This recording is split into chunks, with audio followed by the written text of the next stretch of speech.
丢不丢人？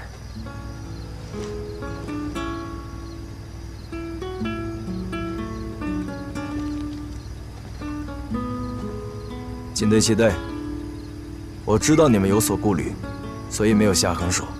如果我们真是罪犯，恐怕有3头6臂，也逃脱不了。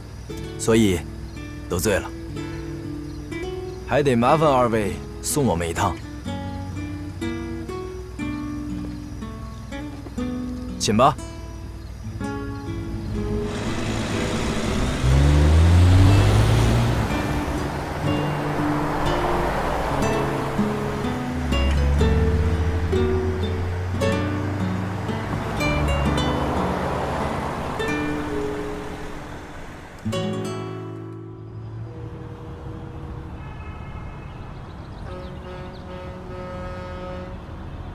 不错，提前了3分钟。起来！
通报宣告行动结束了。军警本身就是一家嘛。城市作战是现代战争的重中之重，以后这样的演习还是要多来几次啊。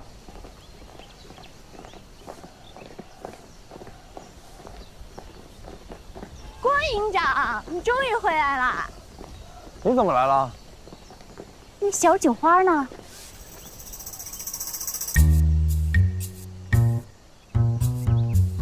不好好上班，瞎跑什么呀？哦，我们这次海训要配合国防军工的生产厂家完成对新式装备的测试。军梦集团推出的军品绿色平台，目前已经成为全国最大、最领先的民营军工企业交流平台。你知道的，陈总是这个平台的 CEO， 所以他来这里不是瞎跑，是为了工作。杨参谋说的太对了。你们俩什么时候这么要好了？怎么嫉妒吗？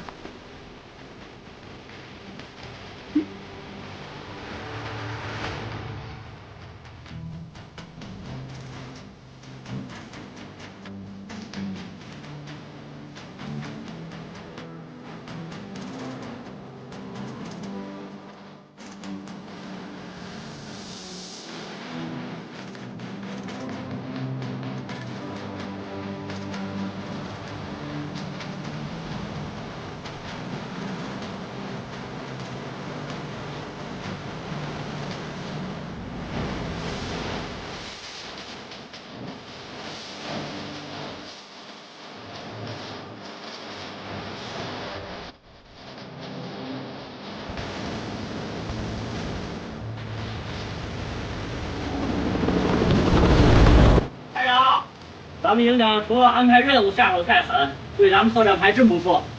这回让咱们来巡海，好。地方我是山一，替换收到，请指示。任务有变，从现在开始，命令你派所有武装特战队员在34号无人岛迫降，随即展开生存极限训练，为时1周。收到，请重复。命唤重复。极限训练，时间1周。换兵。顿确。其余特战装备人员的海训，寻找时机补齐。闭环弥漫。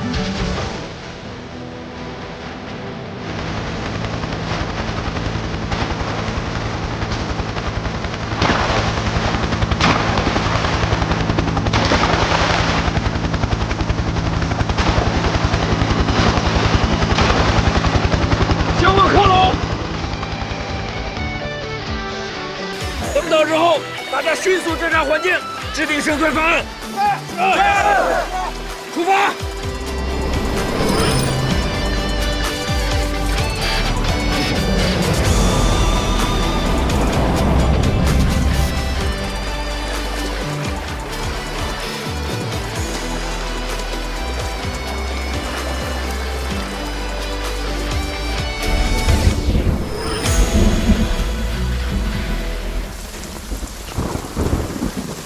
我说什么来着？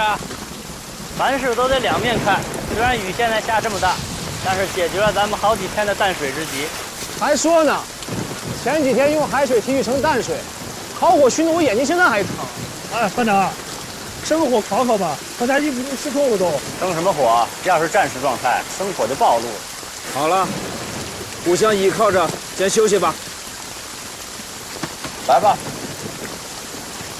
其实吧，我觉得最大的问题不是睡觉。赵小云，闭上嘴，赶紧休息。睡觉喽。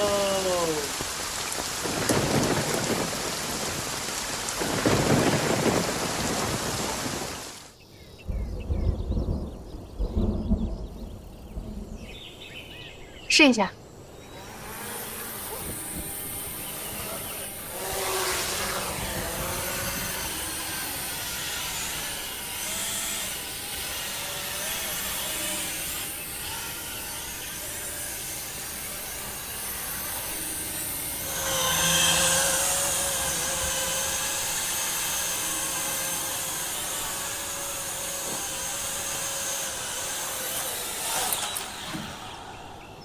搞定了。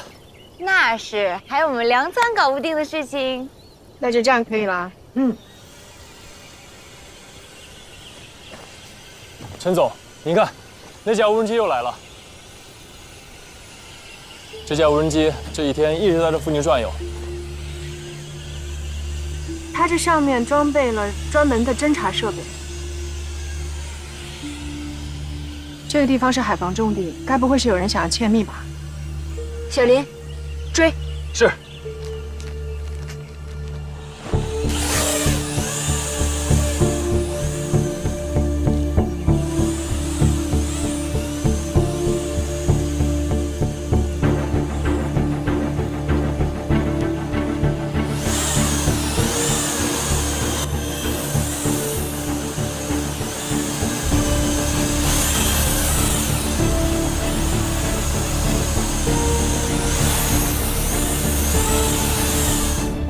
小林，追上了吗？追到了，但是信号马上要丢失了，正在返回。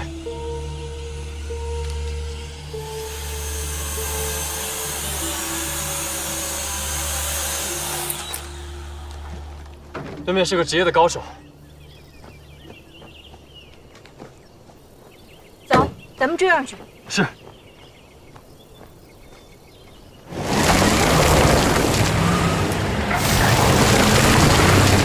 最近合成训练还是有成效的。杨参谋，报告营长，我跟陈总在测试无人机的时候，发现一架可疑无人机在我方附近出现，现在正在追踪。什么信号？观察它的行动轨迹了吗？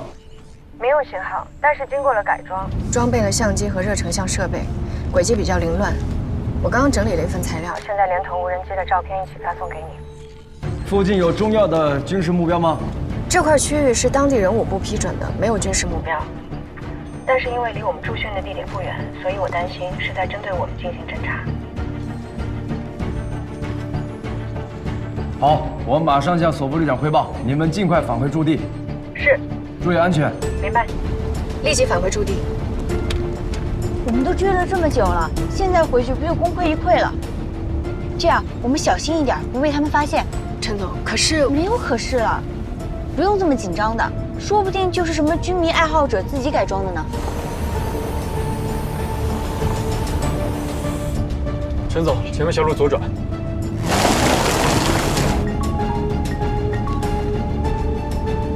喂，俺已经在路上了，半小时就到。你先别去找郭子健了，你直接来找我，我们给他个惊喜。地址等我发你。你这惊喜可不能太久了，俺可是好长时间都没有见营长了。哎，对了，你在哪儿啊？我在追踪一架无人机，到了我把地方发给你。哦，好。情况就是这样，目前梁红和陈小山正在对无人机进行追踪。为了安全，我已经让他们返回驻地。东南沿海的敌特活动向来非常猖獗，任何可疑的情况，我们都不应该掉以轻心。这样，你给金小春打个电话，了解一下具体情况。是。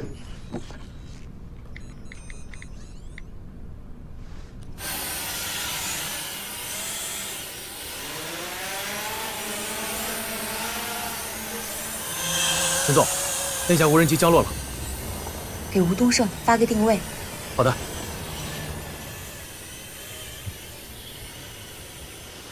这是什么鬼地方呀？走，我们去看看。好。哎，陈总。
了解了，立刻上报军机关。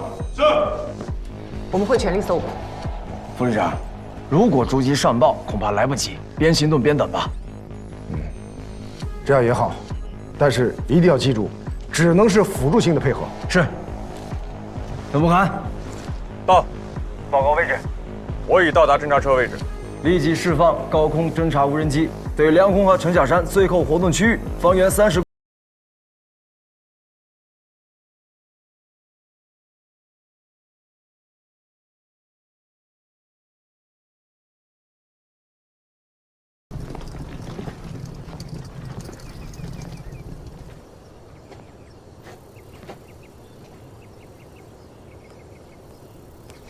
您好，您所拨打的电话已关机 ，sorry， 谢谢。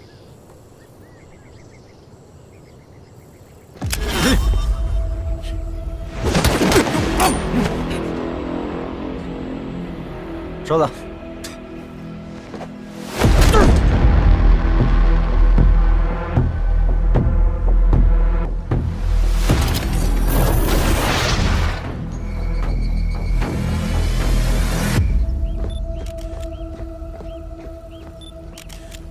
我们已经与警方人员会合，在现场发现了梁红和陈小山的手机，手机已经损坏。现在基本可以确定，这里就是歹徒的窝点。只可惜我们到达的时候，歹徒已经转移了。能否判定歹徒出逃路线？现在还不能确定。马上扩大搜索范围。是。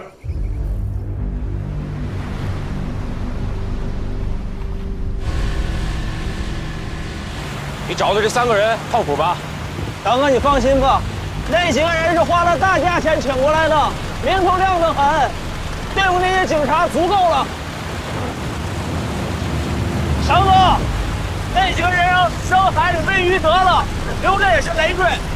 不行，这公海一览无余的，万一遇到麻烦，他们就是我们的底牌。还是老大深谋远虑啊！警队，要想逃脱警方追捕，最好的办法就是去公海，而公海离这儿并不远。直升机巡逻小组沿海面搜索，把范围再扩大。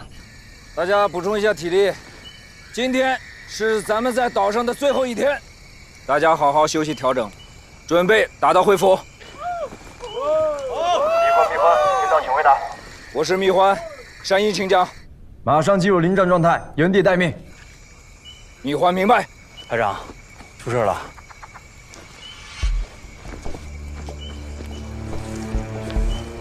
全体都要！从现在开始进入临战状态，记住，这不是演习，是实战。是。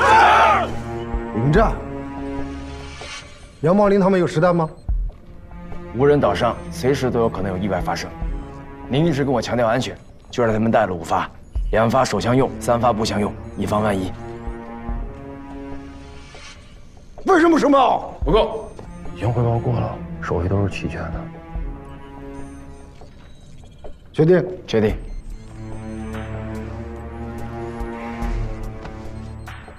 你怎么能断定匪徒会登陆无人岛？他们的目的是公海。无人岛往东就是公海，从那儿逃走距离最近，而且无人岛是那条航线上唯一的歇脚点。如果我们扩大搜索范围，他们极有可能在无人岛暂时躲避。做好作战指挥，细节也考虑周全，特别是对无人岛的支援。杨茂林他们毕竟才5发子弹，对方的火力不能轻视啊。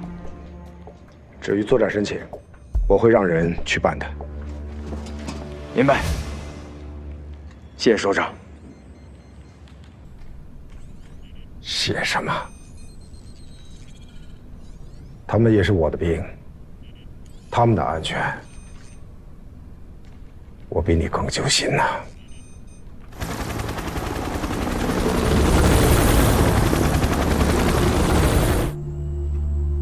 直升机组报告，海上没有发现目标。明白，继续搜索。如果他们走水路，很有可能借助无人岛当跳板，然后趁我不备直接逃往公海。无人岛上有杨茂林，我不担心，我就是担心人质的安全。从当前布局来看，陆路已经被警方堵死。如果海上也没有了退路，或许他们会孤注一掷，到时候鱼死网破，人质就会有危险。必须无条件保证人质的安全。我有个建议，可以采取外松内紧的方式处理。说说看。除了让直升机不规律地在海面上巡逻，让他们不敢冒险，其他逼迫手段暂不使用。那内紧呢？内紧就得看杨茂林他们的表现了。但一切都是我们的猜测，他们会不会登岛还不能确定。这么快就追来了，长哥，要不然冲出去吧？不行，这大海上一览无余，被他们发现了，我们就是活靶子。这附近有没有什么岛啊？这条航线上就前面有一个无人岛，岛上地势陡峭，但树木繁多，利于隐蔽。你上去过吗？就去上面侦察过地形。就登无人岛。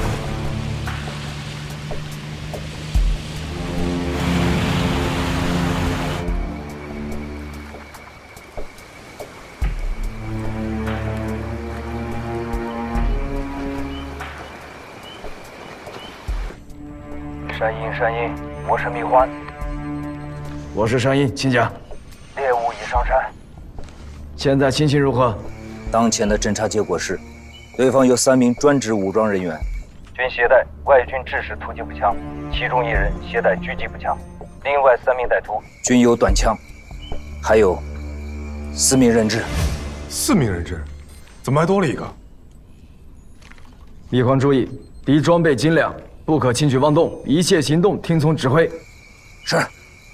但是你们在现场，咱们利用好5发子弹，视情况而定，注意安全。蜜花明白。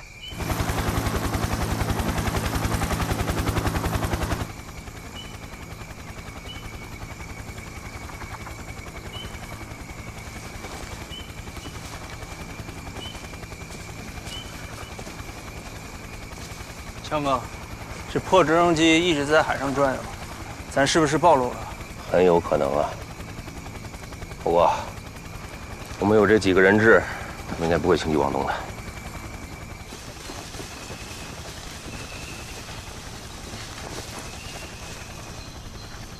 情况紧急，敌情复杂。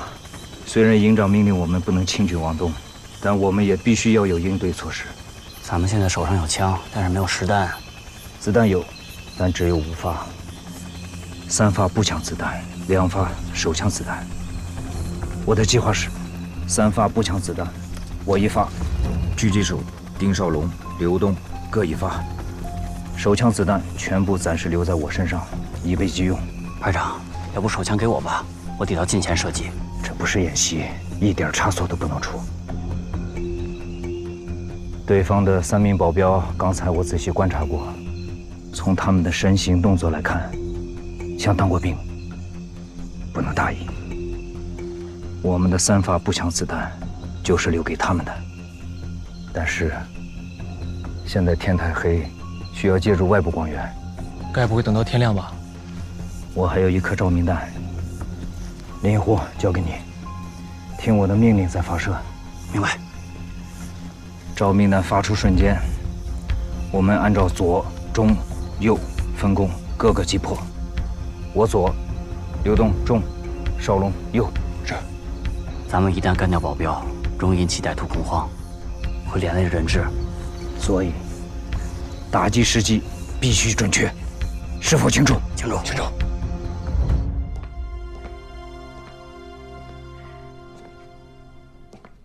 报告继续等。御风营在作战前沿，必须参战。那我们，人民军队的宗旨就是全心全意为人民服务。现在人民的生命受到威胁，岂能袖手旁观？通知郭子健，靠前指挥，按实战要求参战，并全权动用手里的一切装备。那军长政委那儿，我去说，哪位首长也不会在这个时候犯糊涂。抓紧落实。是。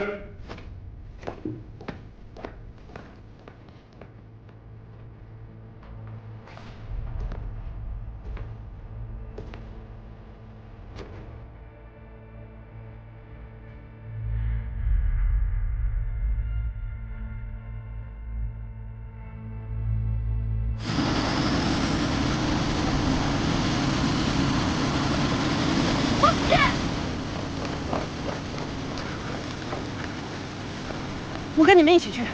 郭子健，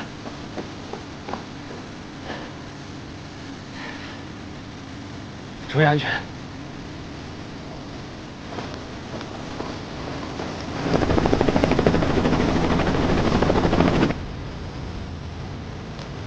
定位收到，我已出发。直升机已故意放缓节奏，歹徒一定会趁这个时机冲出去，注意把握作战时机。明白。排长，对方行动了。天快亮了，光线已能基本满足击杀对象的需求。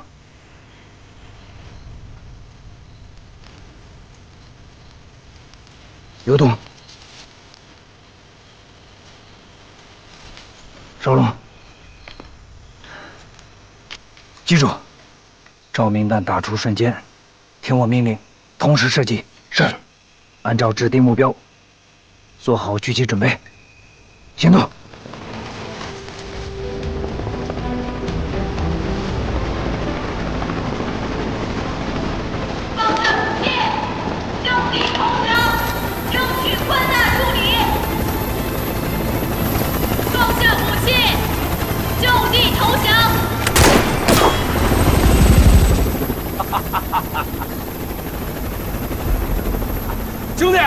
干得漂亮！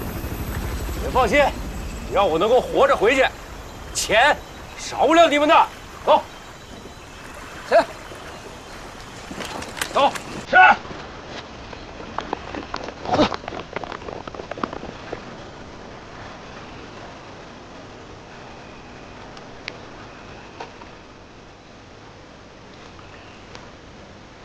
丁少荣，刘东。丁少荣就位，刘东就位。对方登船时是最佳射击时机。照明弹亮尾号实施射击，击准方位，准备。准备完毕。准备完毕。林一虎，准备。准备完毕。发射。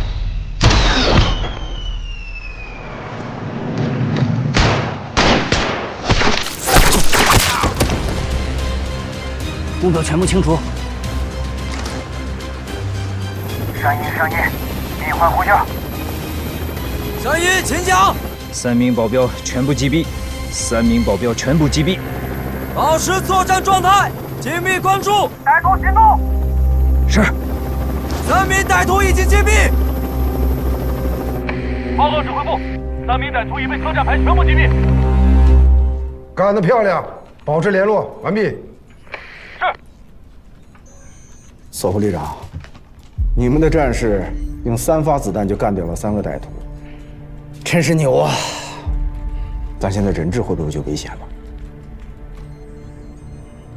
你放心吧，冠军，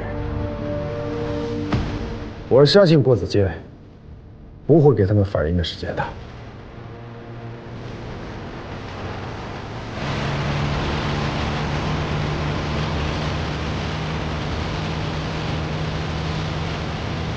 强哥，岛上有他们的狙击手，朝公海方向，给我加大马力冲过去！加大马力！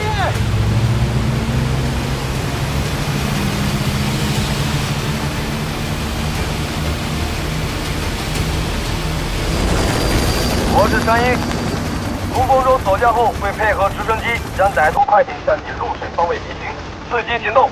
预换明白。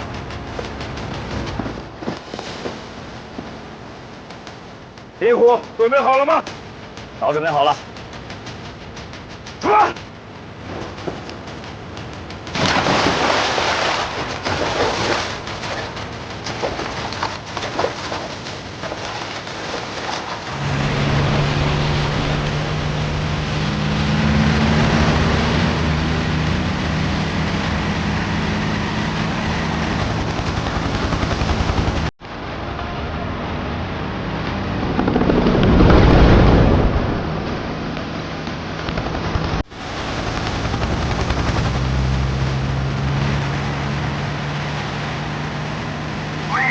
单组射击，封锁歹徒向公海逃窜的路线，开火！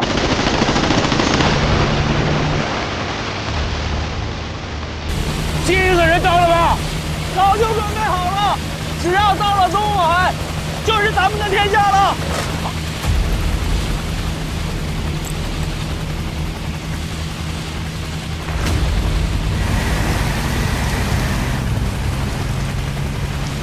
快打！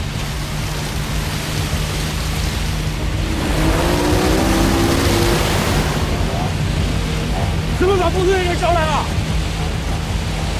你们2个到后面阻击他们，我来看。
我都在你上了，我没事，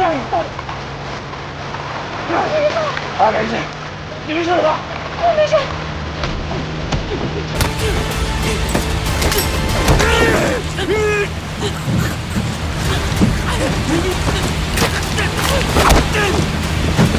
跳！营长，营长！郭子健！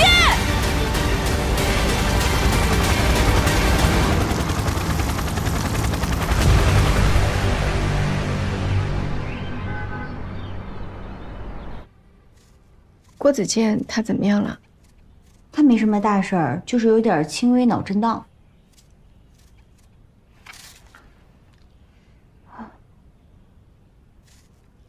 你这次的勇敢表现，我给你打100分。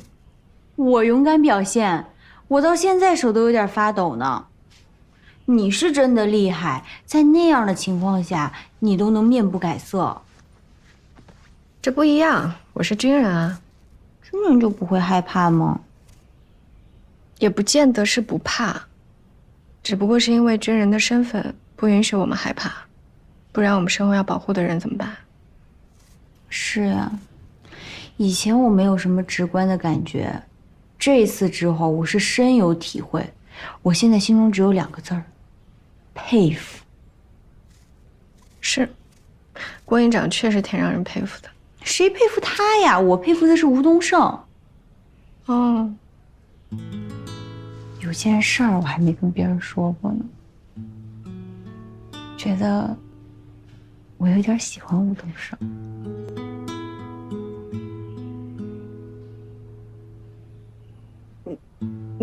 你这么快就移情别恋了？移情别恋？嗯。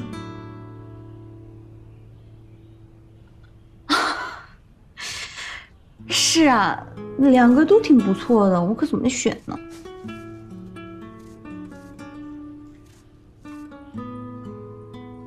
我觉得爱情还是不要3心2意的比较好。那好吧，我选吴东胜，郭子健让给你了。我跟郭子健，我们就是普通的战友，你不要误会了。都舍身相救了，换作是任何一个人，郭子健同志他都会这么做的。梁灿，你知道有句话叫做“解释就是掩饰”吗？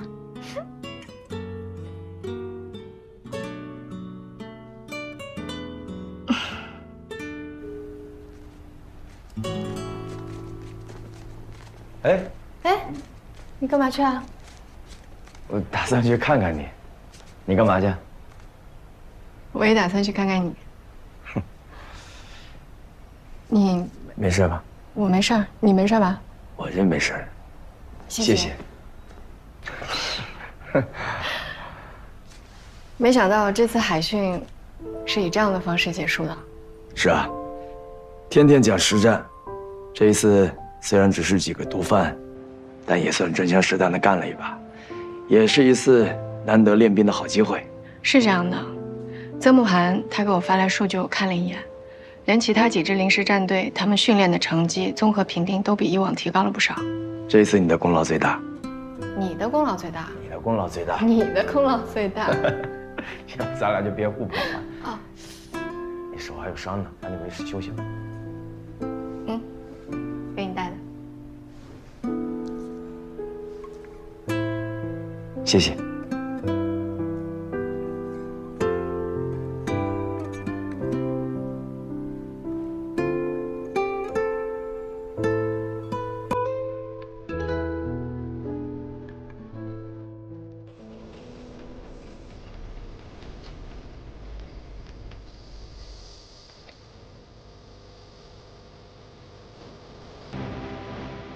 位置可以。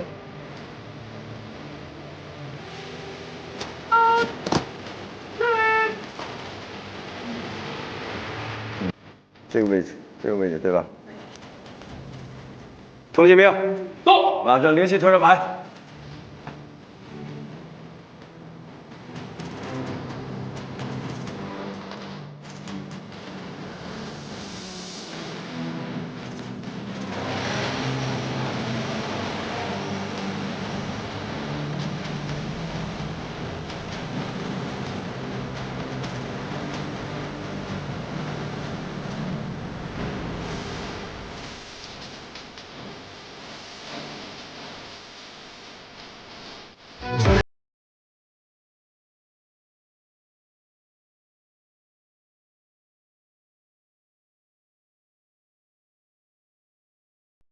建安同志，你的2份报告昨天同时收到，已经报送党委。你想听实话吗？首长说笑了，请首长指示。昨天晚上我彻夜未眠，心里反复出现4个字：甚感欣慰。谢谢首长夸奖。能看得出来，你对2个问题虽然指向不同，但是都是经过了深入的思考。我相信你的工作对玉峰营、对郭子健本人都有非常重要的促进作用。是。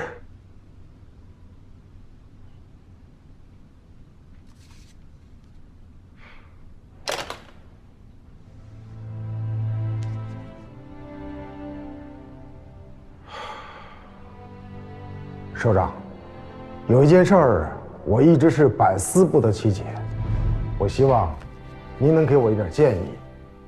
说吧，我尽量。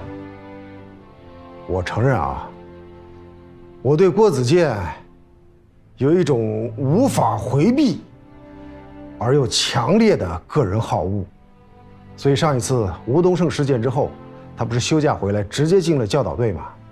我是刻意的打压了他一下。哎，没想到这小子还真是收敛了不少。知道服从命令，这不挺好的吗？关键问题是，自从当上这个御风营的营长之后，哎呦我的天哪，那个脾气呀是翻着个儿蹭蹭蹭往上涨啊！我就经常在想，在这个时候把这么重要的位置交给他，是不是最好的时机啊？不光你这么想，很多机关的同志，甚至一些领导干部，都持怀疑的态度。对呀，我就怕他好了伤疤忘了疼，他尾巴夹不住啊！建安同志，你要这样看郭子健的话，你是降低了自己跟他对视的高度。是，请首长指示。你想想看，郭子健个性是张扬，但是你想过没有，这么长时间了，他有没有因为个人的得失发过脾气？包括差点毁到他前程的吴东胜事件。那倒不会，用我们政委的话说叫什么来？啊，光风霁月，这小子非常的光风霁月，他不会干那种明枪暗箭的事儿。康保平同志真不愧是个老政工，他这句话说的太准了，你要向他好好学习。集团军党委，尤其是我本人，之所以力荐郭子健担任御风营营长这个职务，就是看重他绝对不会因为一己之私置战斗力发展于不顾，也不会因为个人的得失对御风营项目的推进瞻前顾后。我相信，无论遇到任何事情，郭子健都不会把个人的升迁提职放到其中去衡量。你知道这一点是非常可贵的品质啊。那倒是。其实这种担当精神，正是现在我们慢慢所缺失的。而且，他提出价值魔方这个理念，就是一种独特的担当啊。魔方中每一个模块体现个体价值的时候，整体的魔方价值就会成倍的提升，多好啊！听首长这么一说，我觉得自个儿还真是短视了。可能是我这个人太保守，太传统。首长，要么我还是退出价值魔方计划的管理吧。我担心，我这些老的理念会影响郭子健对御风营的建设速度。恰恰相反，价值魔方是一个新理念，我担心郭子健走得太快了，脱离了现实。你想想，新理念在实践过程中难免遇到各种各样的难题，尤其是内卷化的难题。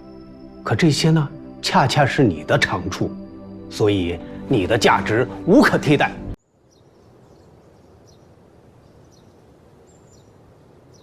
这次御风营赴东南海训，不仅高质量地完成了渡海、登岛等多种方式的攻防演练，也配合有关院校和军工生产单位完成了相应的工作，很好嘛。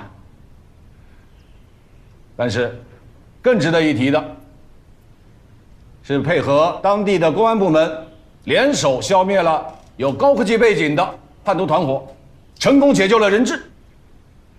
可喜可贺啊！徐队长，你可是少说了一位英雄啊！啊，对，这次的英雄，除了御风营的全体官兵，还有我们红一营前任的侦察班班长吴东胜同志。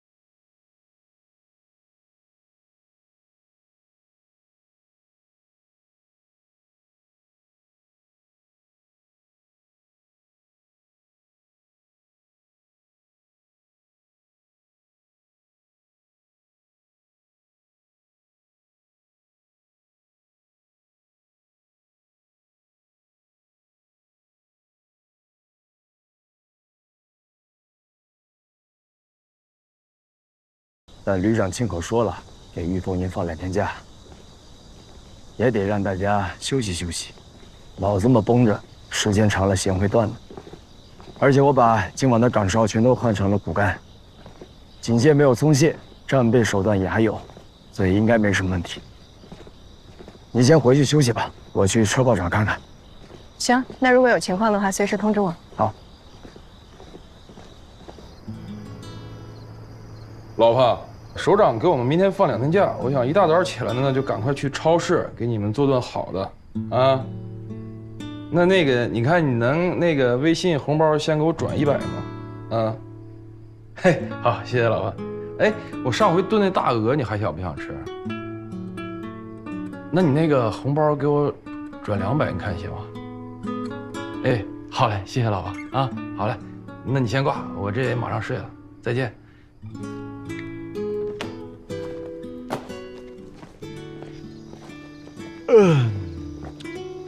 执勤呢，少打哈欠。哎呀，你得相信科学。从科学上说呢，这个哈欠是控制不了的。再说了，自己家营区。你看，精神点儿。这边你盯着，我去那边看看。放心吧，排长。瞪心眼来。嗯。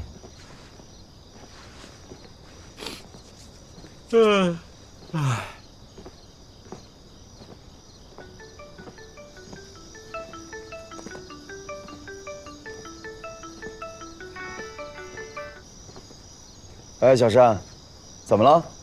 哥，我把吴东胜的问题彻底解决了。什么叫彻底解决了？你把他怎么了？我把他的终身大事解决了，彻不彻底？陈小山，你别胡闹啊！你不要随随便便给他介绍那些不靠谱的小姑娘。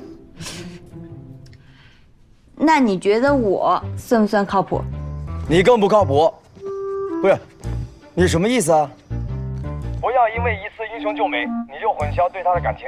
你知道什么是感激还是喜欢啊？我都长这么大了，这我还分不清？我之前那么多段恋爱，不都白谈了吗？我就怕你这丫头3分钟热度，以后突然说不喜欢了，拍拍屁股走人，那吴东胜怎么办？哥，你搞清楚，我才是你妹妹，你不应该担心我会不会受伤吗？吴东胜的为人我了解，他对事业忠诚，对人也是一样。一旦他喜欢上你，他就会全心全意的对你好，哪怕是牺牲自己，他也不会伤害别人。哥，你也知道，你刚刚说的那些都是我爱他的原因。他这样的好男人在这个世纪已经很稀有了，我当然不可能让别人抢走，自己要牢牢的把握住。丫头，要真决定要拿下，那就得稳扎稳打。拜托，我可是陈小山，你可放心吧，尽在我的掌握之中。我告诉你，就你这样，人家未必看得上你。哎，打住！你就弄清楚你站位的问题就好了。行了，我不跟你说了。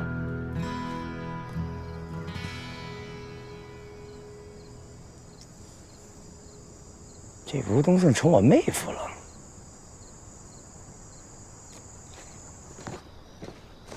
唉。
山鹰，我是蜜獾，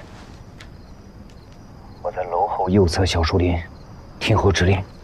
立刻与单独驻防的元火和陆港分队联系，随时准备反击。是。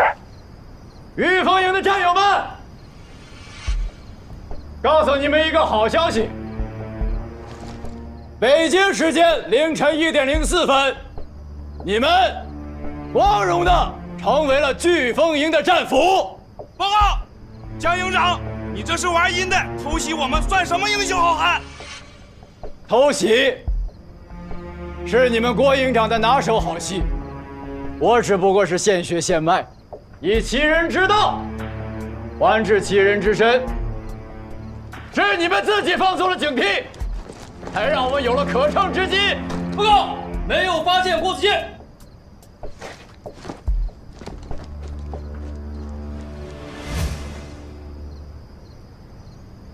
郭子健，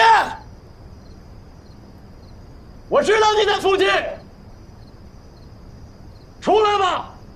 堂堂正正的像个男人，面对自己的失败，和自己的战友们站在一起，有福同享，有难同当，自己开溜。这不是一个指挥员的作风。山鹰，蜜獾全都联系不到。蜜獾，准备下一步计划，行动。是。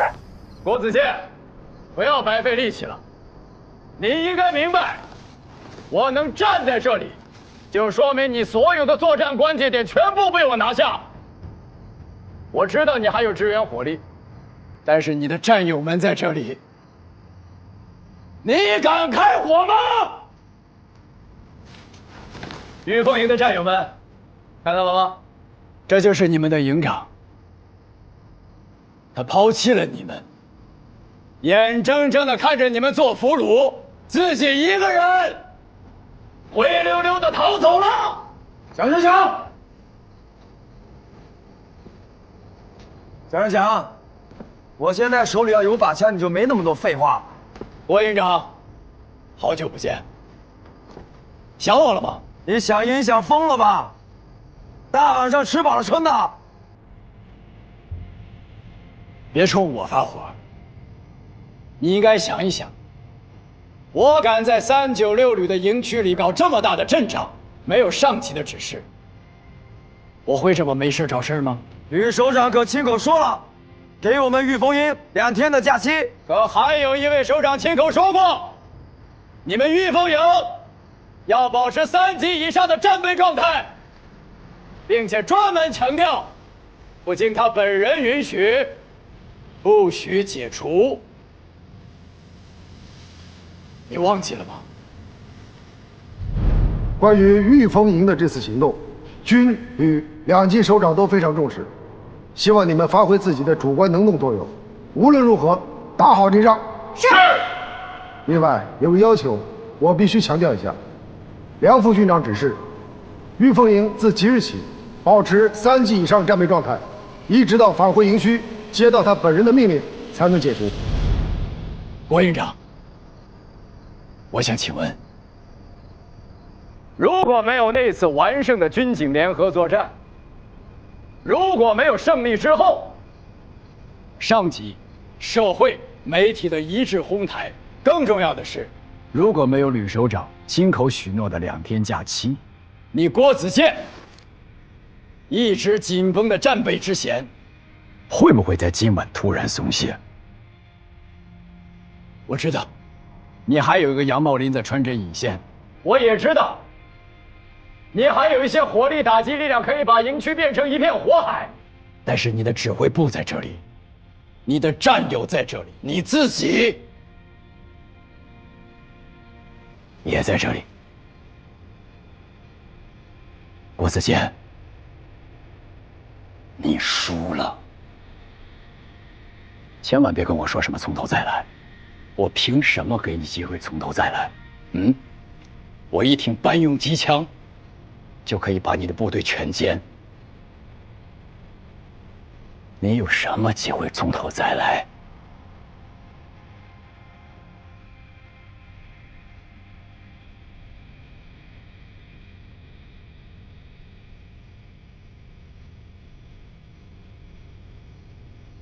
蒋世强，别瞎叨叨了。队长，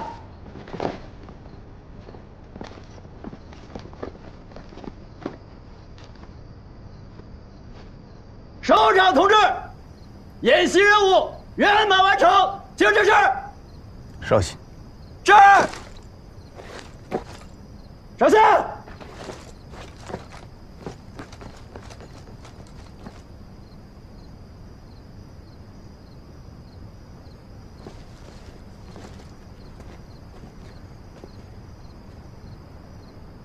真是大开眼界啊！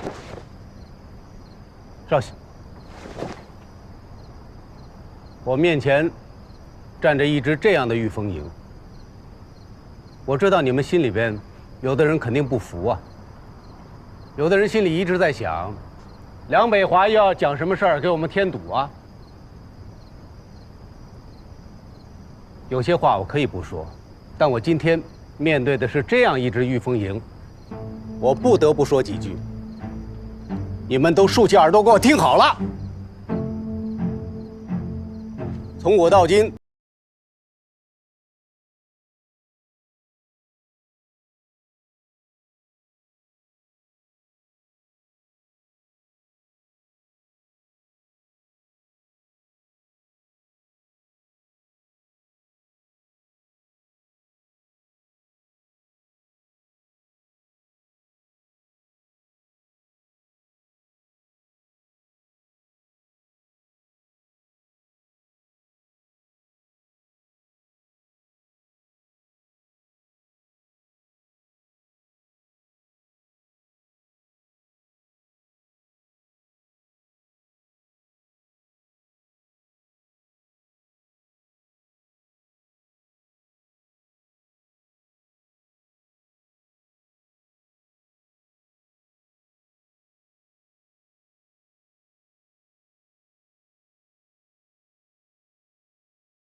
你们自己可以好好的看一看，你们有多少人已经被暗中做上了标记，变成了潜在的靶子。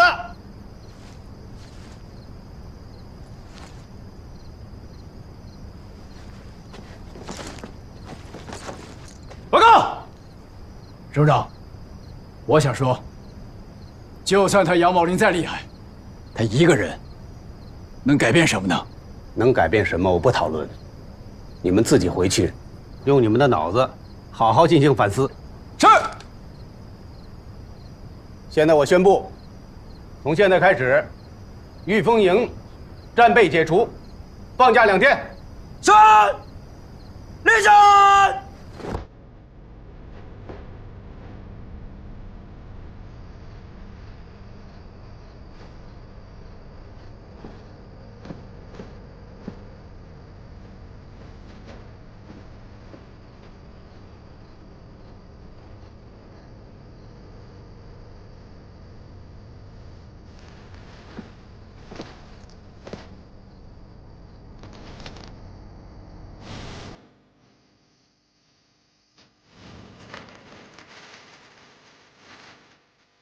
去后营，全体都有。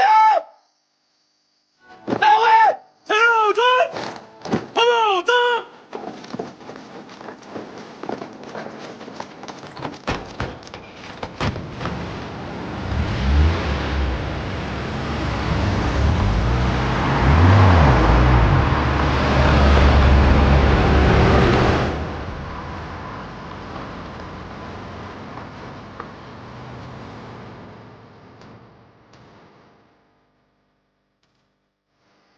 御风营，到！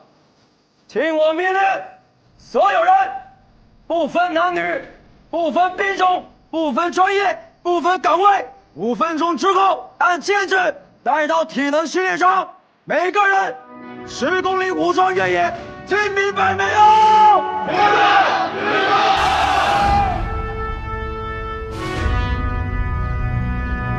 大半夜不睡觉。看来这小子是受刺激了。御风营近期心高气傲惯了，不把这股窝囊气儿撒出去啊，谁能睡得着？与其睡不着，还不如先开个口子，把这股气儿撒出去。政委说的对，这才是用兵之道啊。第几点要求？第一，深夜跑步不准喧哗。第2，体力不支马上退出。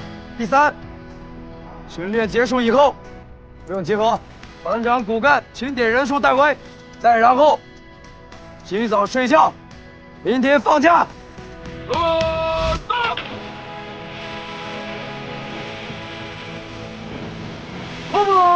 动！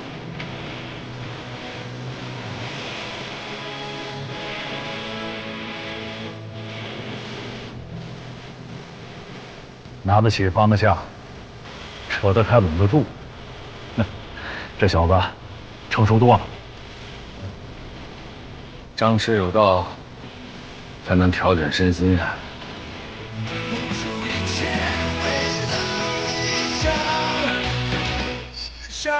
按照当前情况，最多明天下午，整个演习就将全部结束。这个黑曼巴404旅有点狂妄啊！说自己的作战资源还没消耗到一半，仗没有打过瘾。不过他没想到，他的这句话会被监控系统捕捉到。不过也有人推测，说这是龙远山故意说给导演部听的。人家有这个本事啊，但是集团军首长的面子挂不住啊，因为组织399旅和404旅的这次实战对抗，其中包含了黄军长。还有国防大学张教授共同推进的一个新课题。这个我知道，军队改革嘛，总需要尝试和探索。所以说，这次对抗啊，不光是战区陆军首长机关前来观摩，还有一些相关的院校也专门派了专家前来演习现场。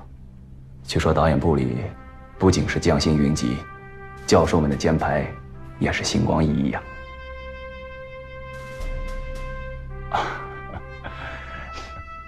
你到底想说什么？如果这个时候您能找准时机，把御风营的价值魔方给推出来，那就完全成了黄军长跟张教授搭台，您来唱戏啊。是黄军长派你来唱这出戏的吧？是参谋长，还不都一样？首长说了，救场如救火。你真以为唱戏呢？啊？御风营刚刚从东南沿海回来，被折腾了一宿，这才休息了1天呢。这2天的假期对他们来说是很难得呀。你好歹让这些年轻人见见对象什么的吧。情况首长都知道，但这个时候，你让谁出场都不合适啊。再说了，上回御风营跟404旅的城市攻防战，打得很不理想。如果这个时候可以把他们东南沿海外训的成果给展示出来，也是给他们重塑信心嘛。行了，你的戏唱完了，回去复命吧。是。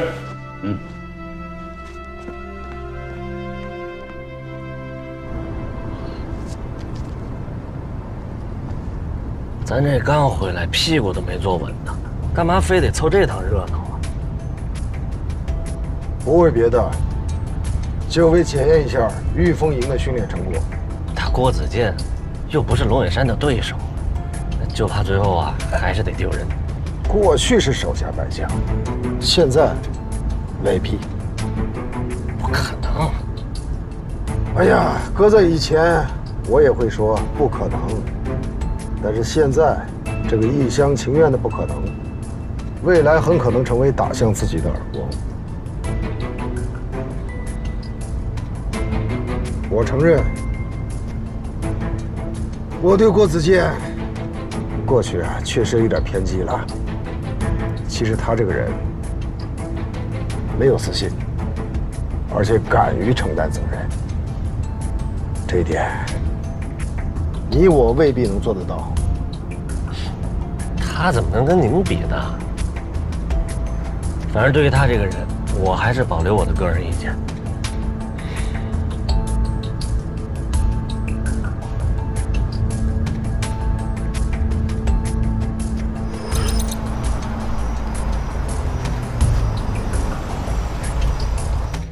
这次对抗，399旅不但拿出了全部的家当，而且还配属了战区陆军、支援作战旅、情报旅的尖端兵器，阵容豪华。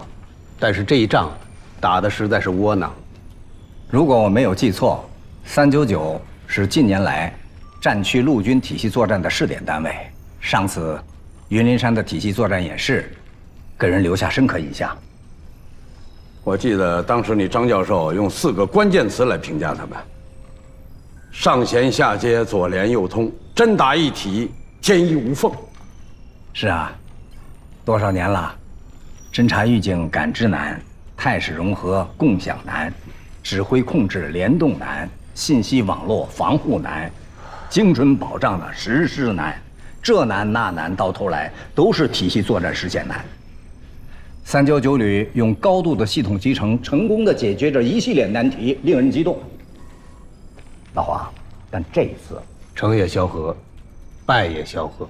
没错，我觉得他们系统集成只是完成了一个基础性的联通，但是大家给他那么好的评价把他们自己都弄懵了。404旅呢，明知道他们在这方面占有先机，一定是做了针对性的准备，所以仗打成这样也不足为奇啊。也就是碰上了龙远山，换个对手还真不好说啊。如果战争能让我们选择对手，那都能找到克制法宝。老梁，你在想什么？我在想399旅还有一支预备队可以用。在看不见的信息战场上，这支预备队不知道在战术上能玩出什么花样来。好钢用在刀刃上，咱们拭目以待吧。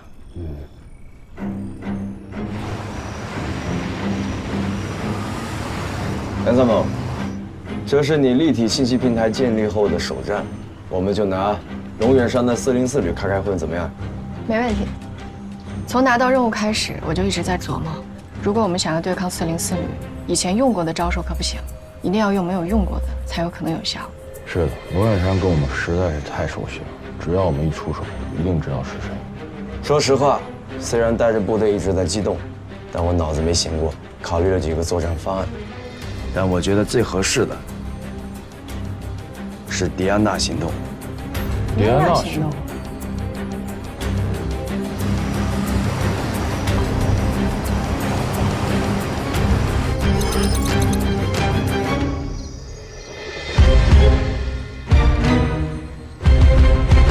接到上级指示，尽快与396旅御风营评断契合。跟他们契合？前面咱们打完了，后面他们上。要怪就怪咱们前面打得不好。早就听说郭子健这个人如何了得，这次正好见识见识。都是一样的试点，亮亮兵器，看看都藏着什么宝贝，是个不错的学习机会。格局不要这么狭隘。是。集团军派他们做我们的预备队，肯定是有他们的考虑。现在就看看龙远山和郭子健他们谁更新的速度更快了。旅长，您看咱们要不要把节奏慢下来，给399旅留点面子，也给观摩组留个好印象？哎呀，哪来那么多弯弯绕？399旅部队受损虽然严重，但其指挥机构至今依然完好无损，而且还没有被发现。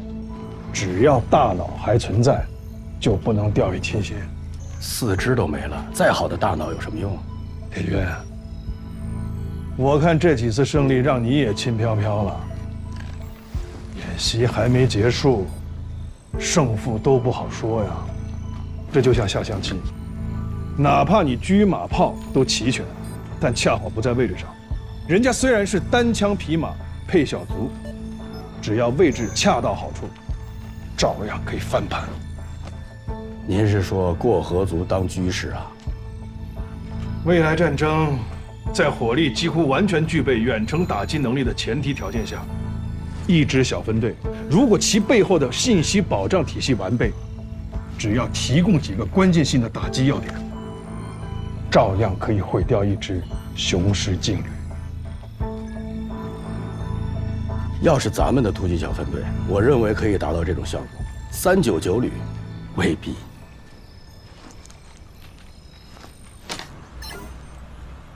报告，与399旅评断契合成功，可以连通。请王旅长通话。是。请东瑶讲话，请东瑶讲话。东瑶收到，东瑶收到。王旅长，我是郭子健。郭营长你好，情况你都看见了，盟军现在形势不容乐观，你们有什么方案？王旅长，按导演部命令，从现在起，请你们信通分队和电抗分队一起，迅速将贵旅所有信息设备频率、功能以及部署，以及当前位置，尽快提供给我。在此期间，我需要你保持全电子静默，包括与剩余作战力量的联系。好，我听你的。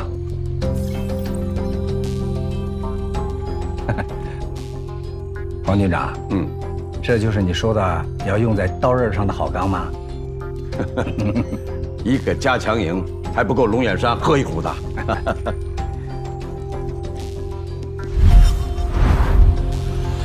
红军预备队这个选位倒是神来之笔，完全不像他们的风格。这个399旅够豪横的啊，打残了一支又来了一支。过河的小卒出现了，马上派出突击小分队密切跟踪，一旦发现目标，尽中原火力一起压制。我倒要看看这个过河的小卒怎么跟我车马炮对。是，我马上安排。命令，第一战队前出老虎口北侧209高地。此地虽然已被蓝军占领，但要的就是虎口拔牙。此战关键是突然性，注隐蔽。是。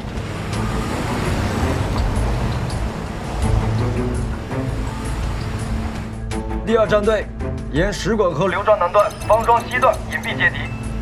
此战重点是对老虎口、玉皇顶驻守的蓝军给予重火力打击。无人机分队会派出一个小组给你提供信息。是。第三战队作为预备队，驻守6里沟南侧2马山一带。是。由于任务动态性强，通突、远火、信通、电抗以及特战排随时与我保持联通。是。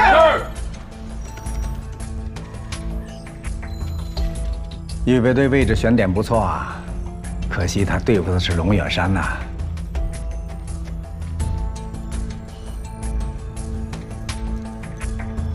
排长，各个部门都行动了，咱们等什么呢？急什么呀？排长，营长来了。起立。营长怎么亲自过来了？还用说吗？咱任务重要呗。你小子开窍了啊！营长，这点窍还不开，我这班长别当了。不错，继续保持。你们这一次的任务很简单，但是很重要。我们要建立一个真实而虚拟的通信指挥台站，虽然设备是模拟的，但是仿真要求高，需要通信、电抗2个3人小组共同执行。我们这次在东南沿海研究的战法，能不能用，管不管用？这次的行动就是最好的检验机会。大家有没有信心？有。很好。信心来自强大的能力素质。我们御风营在战场上从来都没有服输过。杨灿，我对我们的实力有信心。我相信你们。这次的行动，特战排会跟你们一起，他们负责保护，你们负责搜索目标，并且共同完成关键性任务，明白吗？明白。营长，带着几个丫头片子，这仗怎么打？什么叫丫头片子啊？那可是我们营的宝贝疙瘩。告诉你们啊，你们这次任务的核心就是要保证他们的安全。明白，保证完成任务。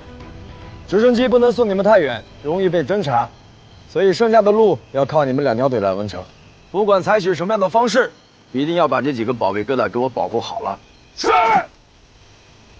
如果遇到难以攻克的难关，牺牲自己，保全战友。牺牲我们，没有咱们特种兵，这场仗怎么打？还记得我们的价值魔方吗？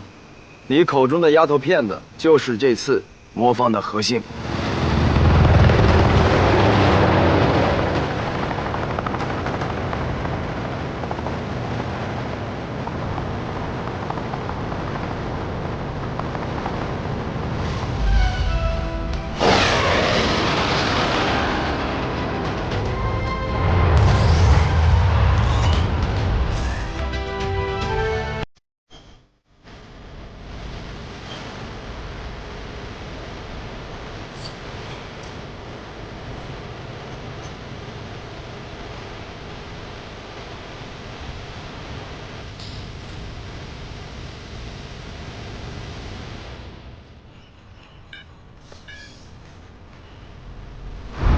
报告，讲。刚才我们捕捉到红军预备队与红军指挥所的联系频段，但时间太短，没办法追踪。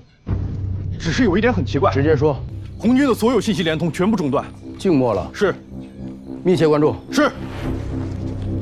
无线电静默有3种可能：一是怕我们的强力电磁干扰；2是怕被我们抓到尾巴；3是对作战部队和指挥机构有新的部署。显然是第3条。而且配合这支预备队，整个红军的通信指挥系统全部在跟随保障。很有可能这支预备队正在憋着一剑封喉的大招。都打到这个份上了，还能憋出什么大招？命令突击分队扩大搜索范围。我就不相信了，一支合成营的兵力在我这儿能藏得住尾巴？我马上部署。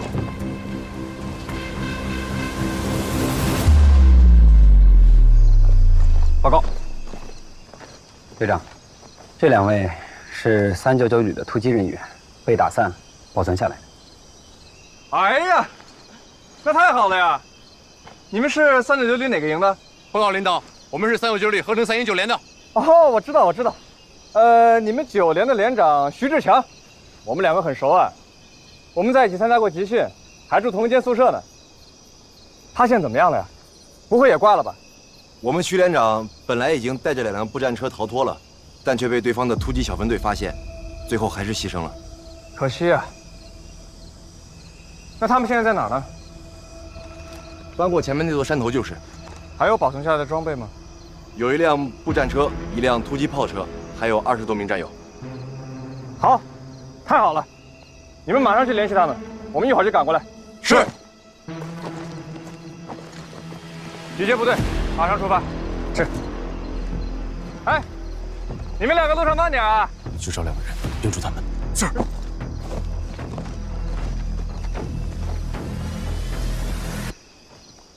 怎么遇到他们的？被我们的侦察兵发现的。我已经检查过了，他们穿的、带的标志确实是399旅的。可刚刚被你一问，就露馅儿。399旅这次损失惨重，有很大一部分的重型装备，就是毁在了这样的小分队手里。他们仗着自己对地形比较熟悉，人员少，机动好，很难对付。那为什么放他们走？我正琢磨着怎么去吸引龙远山的注意力，他自己就送上门来了。对老虎口附近出现的这个连怎么办？从侦察员带回来的线索看，这的确是一个加强连。刘参谋，到！命令侦察营马上对老虎口周边地段展开搜索。是。老虎口作为红军阵地，现在已经毫无价值。这支加强连到那儿去干什么？有2种可能：一是1营2营打扫战场不撤离，尚有残留人员和装备留在原地；二是老虎口是整个演习场的中间地段，无论向哪个方向发起打击，都非常有利。我马上命令1营2营加大搜索范围，只要发现就地歼灭。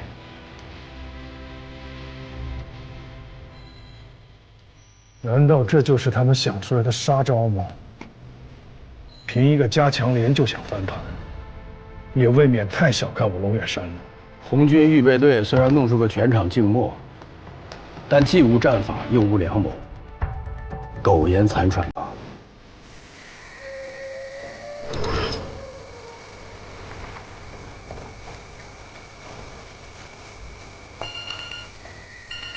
杨排长，有情况，请进。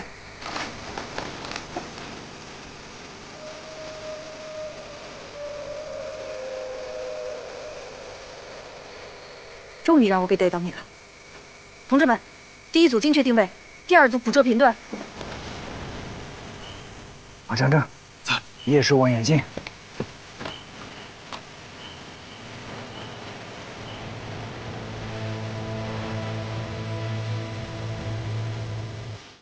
梁参谋，到。我的计划是不是过于冒险了？还好，方案本身没有问题。如果放在早2年，可能性不是很大。但是现在的技术已经日趋成熟，已经部分实现了，所以实践一下挺好的。如果此战成功，首长们可能会问你原理，你怎么说？跟首长们汇报工作不是你的任务吗？那不行，这次是你的主场。我可不在乎这个。那你在乎什么？我在乎的是，洪霞飞跟杨茂林出去这么久，是不是也该有信息传回来了？报告班长，坐标准确，画面捕捉完成。干得漂亮！我现在马上就把参数发到指挥所。等一下，不能再等了，现在已经来不及了。有点不对劲，这个指挥所很可能也是假的。这不可能！以我对龙旅长的了解，他绝对不会这么张扬地设置指挥所，让我们用夜视器材就能轻松发现。排长，都这个时候了，你可不能再少废话。那如果真的要是这样，那就完了。宁愿迟到，也必须精确，这是我们特战排情报作业的核心准则。还有，如果我们提供了假目标，那么指挥所的一切决策都将是海市蜃楼。那怎么办？从刚才女兵们忙碌的景象看，这应该是一个情报处理站，是故意设置成指挥所的景象，而且警戒人员设置的也很到位。我判断，真正的指挥所离这里不会很远，最多不超过2000米。你有把握吗？有80%把握。别废话了，赶紧出发。走。啊！哎，怎么了？没事吗？我好像把墙弄了。